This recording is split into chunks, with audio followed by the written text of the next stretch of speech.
Salut, c'est Soprano, vous regardez l'interview Tarpembien.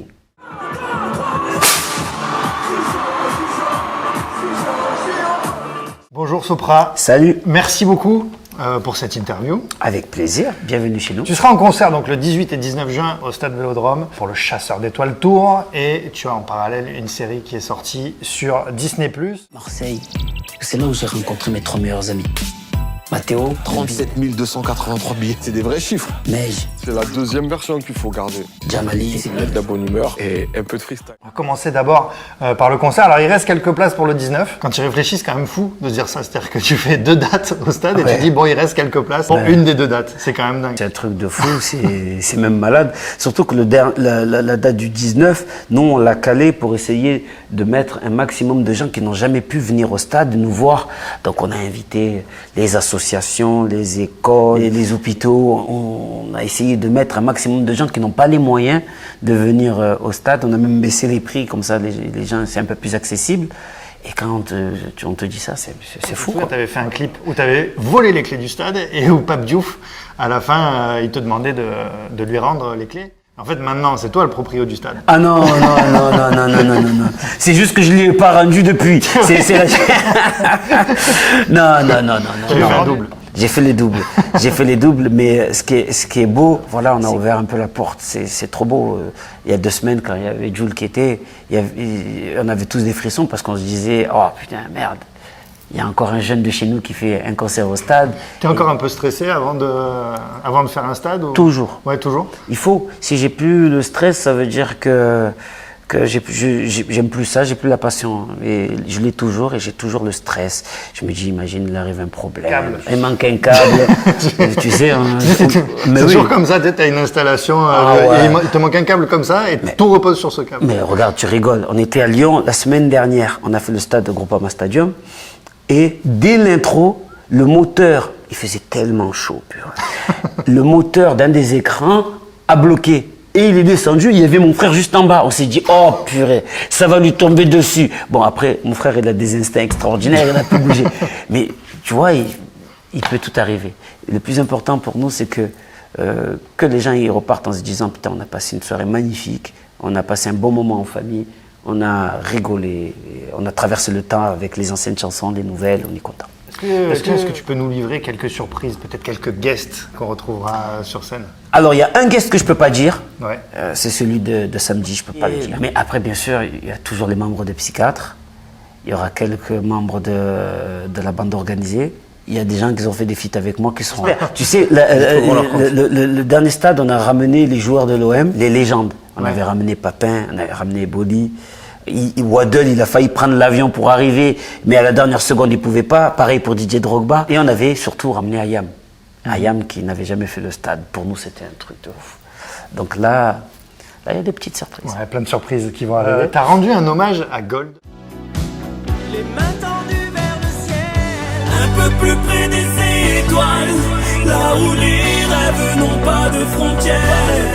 Et Jules a fait un morceau, a fait une reprise de début de soirée. Tu chantes, ce refrain qui te plaît. Et je danse dans l'audi reprogrammé. Et je me suis dit, c'est un truc avec les années 80. Qu'est-ce que ça peut être le prochain titre? Moi, j'en ai prévu quelques-uns, à te proposer, tu vois. Ouais, mais tu sais que c'est pas nous les premiers. Hein. Reviens maintenant sur FF. Quand tu gamberges, leur plus gros hit, c'est Gloire à l'art de rue, c'est années 80 Ouais, c'est vrai. pur. I want T'as des idées, dis-moi des tout. propositions, partenaires particuliers, par exemple. Partenaire particulier. Ça, je sais pas si je peux. J'ai pensé aussi Jean-Pierre Madère, Macumba. Oh, Macumba. Bah non, ça je peux pas le faire, Macumba. Tu sais, l'époque elle est différente. Aujourd'hui, il aurait sorti ce morceau, tout le monde aurait dit bizarre la chanson.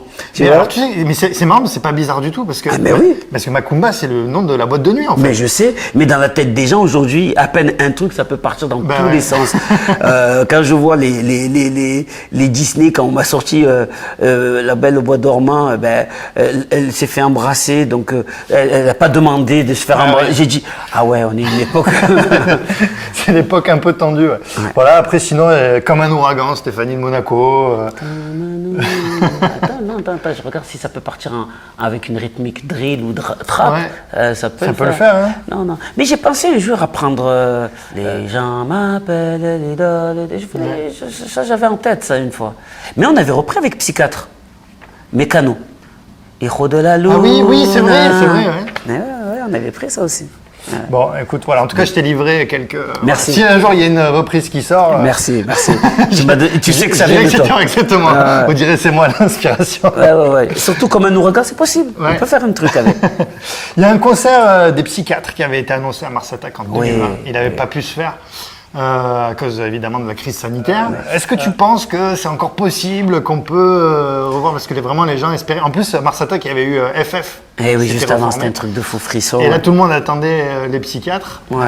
Tu penses que ça pourra se faire On espère. Après, là, c'était dans les plannings, c'était parfait, c'était tout nickel et tout. Mais la pandémie nous a décalé le truc, donc bien sûr, ça va se faire, mais je ne sais pas quand. Et en plus, vous deviez être avec Nas à Mars Attack. Oui, ça aurait été fou. Ça aurait été un truc de malade. Parce que Nas, c'est...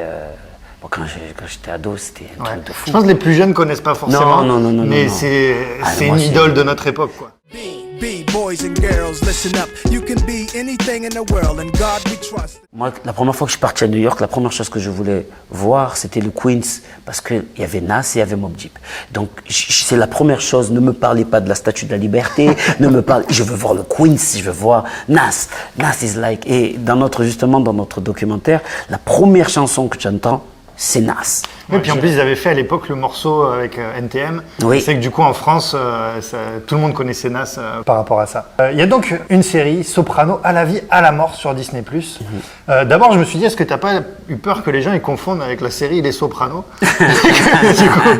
Ouais, c'est vrai. Je pense que tu es Tony Soprano, tu vois, qui tombe sur la mauvaise série et qui dit, c'est ça la vie de Soprano? Bon, déjà, heureusement que comment ça s'appelle? Disney+, ils n'ont pas les Sopranos, sinon, putain, ça aurait été la merde. Mais ne vous inquiétez pas, je tue personne. Je ne suis pas un mafieux. En plus, quand tu regardes l'affiche, parce qu'en plus je la vois là, on était plus dans le truc, je sais pas s'il y a des gens qui connaissent la série Entourage. C'est un peu plus comme Entourage, ça veut dire il y a le mec connu, il y a tous ses potes autour qui travaillent autour des projets de carrière de leurs potes. Et c'est un peu ma vie. Hein. Moi, j'ai mes meilleurs potes depuis le collège. Et au lieu de faire un énième documentaire sur... le succès de Soprano, moi, ça me gêne beaucoup à chaque fois, parce que je suis pudique. Là, c'est plus simple, il y a mes collègues, et on parle un peu de notre fraternité, de nos liens et de comment on a construit tout ça. C'était aussi le bon média pour raconter les moments plus sombres de Sopra. Les gens ils peuvent se dire, c'est Disney+, peut-être que ça va être très enfant, non. C'est totalement le contraire. Et je trouvais que notre histoire, c'était plus que par rapport à ma carrière, c'est surtout... l'histoire de 4 jeunes des quartiers qui arrivent à faire des trucs extraordinaires, et je pense que ça parle au monde entier, parce qu'il y a plein de jeunes qui peut-être peuvent s'inspirer de ça, se reconnaître. Voilà. Tu parles dedans de ta tentative de suicide et d'un passage où tu étais très amer et tu dis à cette époque, j'étais en mode « fuck le monde ». Et moi, ça m'a vraiment fait penser aux psychiatres, fuck le monde et ses normes. Ouais. Ça correspond à peu près à cette période-là quand vous écrivez ça avec Psychiatre? C'est totalement ça. C'est que j'ai eu une grosse période très très mélancolique, dépressive. On l'entendait dans mes chansons, hein, la plupart, même si les gens ils adoraient ça. Mais toutes ces chansons, j'y croyais tellement, j'étais tellement dedans, ça m'a amené à vouloir penser le pire. Et à un moment donné, pour le bonheur de ma famille, de mes amis et tout, il fallait que je revienne à la surface, il fallait que je devienne positif. Et c'est pour ça qu'aujourd'hui, je suis quelqu'un de plus solaire, parce que je ne veux plus retourner dans ça, je ne veux plus que ma famille s'inquiète pour moi, je ne veux plus tout ça. Voilà. Donc du coup, c'était vraiment dans cette période-là. Quand on parle de toi aux gens... Alors moi, il y a plein de gens, vu qu'on a fait plusieurs interviews de toi. Ouais. Après, les gens me disent « Ah, mais t'as rencontré Soprano et tout ça. » Alors, c'est marrant, vraiment, tout le monde est unanime. En fait, tout le monde t'aime. Oh, c'est gentil. Et alors, il y a même des gens qui peuvent dire « Oui, bon, moi, j'écoute pas trop la musique, ça m'intéresse pas. Mais qu'est-ce qu'il est bien, qu'est-ce qu'il est gentil, Soprano. » C'est cool. Alors moi, je t'avoue que ça m'énerve un peu. Est-ce que tu peux nous livrer un défaut? Bon, j'en ai beaucoup déjà, mais tu sais... Pour dire aux gens « Non ». Non, Il non. n'est pas parfait. Tu sais, les gens ils me disent que c'est ma qualité, la gentillesse, mais l'empathie. Mais moi, c'est un défaut, hein, parce que chaque fois, je me mets dans des galères parce que je peux pas dire non. Donc, c'est très, très, très difficile. Mais bien sûr, j'ai beaucoup de défauts comme tout le monde. Je fais des mauvais choix, je fais des erreurs, j'ai des moments très bad. Et en fait, les gens ils captent pas, mais c'est ce côté positif. C'est plus un pansement qui me permet de me soigner en fait. Ça veut dire que je souris et je le dis dans une chanson à la vie à l'amour. Maman m'a dit la vie n'est pas facile, mais plus facile avec un sourire. Parce que en fait, il y a que comme ça que j'arrive à me relever. Et je pense que c'est ce que les gens aiment parce qu'ils se disent, on connaît sa vie, on connaît tout ce qu'il a traversé, pourtant il est toujours positif. Et ça leur donne de l'espoir à eux, de la force à eux, parce qu'ils se disent, eh ben, le monde il n'est pas aussi pourri qu'on pourrait penser, et eux ils peuvent avancer. Et ben moi c'est un peu ma philosophie. Voilà. Ouais, moi j'ai eu peur que tu me dises je suis trop perfectionniste. Tu sais, quand on demande un défaut. Non, je suis pas perfectionniste. Au contraire, ça veut dire des fois, tu sais, il y a des trucs, il y a des chansons où il y a des fois j'écoute, je dis mais putain, cette rime là, c'est pas grave. Je l'ai sorti comme ça, on le garde comme ça. Je suis pas perfectionniste. Mes potes oui, mais moi moins. Et ouais, en tout cas, moi je perpétue ça parce qu'après les gens ils me disent mais alors quand tu le rencontres Soprano, il est vraiment gentil. Et bah oui. C'est cool.